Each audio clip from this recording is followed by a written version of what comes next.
मोहल्ला में मगध क्लासेस में आप सभी को स्वागत करता हूं। आज संस्कृत की क्लास में आप महत्वपूर्ण चीज सीखेंगे।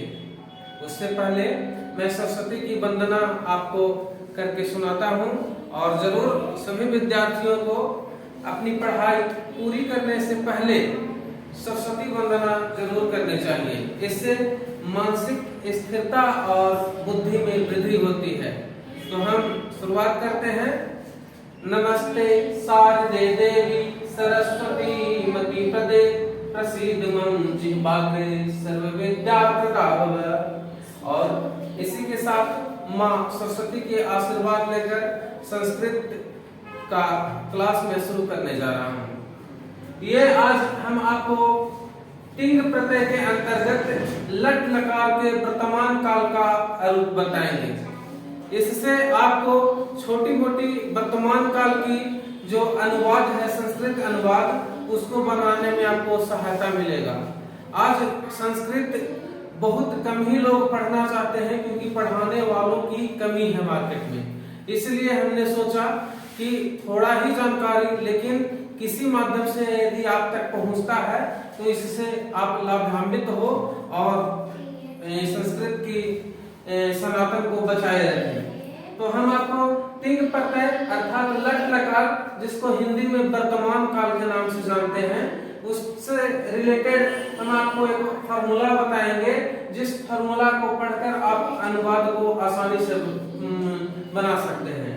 तो यहाँ पर देखेंगे आप, हमने लिखा है, ये ऊपर में तिंग प्रत्यय लिखा हुआ है जो लट लकार के वर्तमान काल का रूप है, तिंग प्रत्यय के अंतर्गत है। ये प्रथम पुरुष के एक वचन में ती है, प्रथम पुरुष के द्विवचन में तह है और प्रथम पुरुष के बहुवचन में अंति है। इस तरह से आप देखेंगे कि प्रथम पुरुष के एक वचन में ती, द्विवचन में तह और बहुवचन में अंति, ती तह अंति के नाम से इसे हम लोग पढ़ते हैं। इस तरह से पढ़ते हैं ती तह अंति। मध्यम पुरुष के एक वचन में सी, द्विवचन में था और बहुवचन में था है। इसको हम लोग सी था था करके पढ़ते हैं। इस तरह से आप देख रहे हैं कि फिर प्रथम पुरुष, मध्यम पुरुष और उत्तम पुरुष। उत्तम पुरुष में आप एक वचन में आमी, द्विवचन में आवा और बहुवचन में आमा लगा हुआ है, इसको आमी आवा आमा पढ़ते हैं। तो मैं फिर से आपको एक बार विस्तृत रूप से पढ़ के सुना देता हूँ सीरियल वाइज। ती तह अंति सी थह थ आमी आवा आमी आवा आमा। यहाँ पर आप देख रहे हैं कि प्रथम पुरुष के एक वचन में ती है, द्विवचन में तह है और बहुवचन में अंति है। अब इसके आधार पर हम आपको छोटा छोटा सेंटेंस बनाकर दिखाते हैं। जैसे राम जाता है, जैसे हम आपको दिखाते हैं राम जाता है का संस्कृत अनुवाद क्या होगा। यहाँ पर देखेंगे आप, राम जाता है, इसका संस्कृत अनुवाद यदि हम करना चाहेंगे तो राम, जो कि वर्तमान काल का सूचक है, राम का क्या कर रहा है तो जा रहा है, कहीं जा रहा है। तो राम वर्तमान काल का सूचक है, वर्तमान में कहीं जा रहा है, इसलिए वर्तमान काल के अनुसार इसकी क्रिया का प्रभाव इसके ऊपर, राम के ऊपर पड़ेगा। तो राम के सीधे रामा हो जाएगा। संस्कृत में विसर्ग लगने के बाद यह रामा हो गया।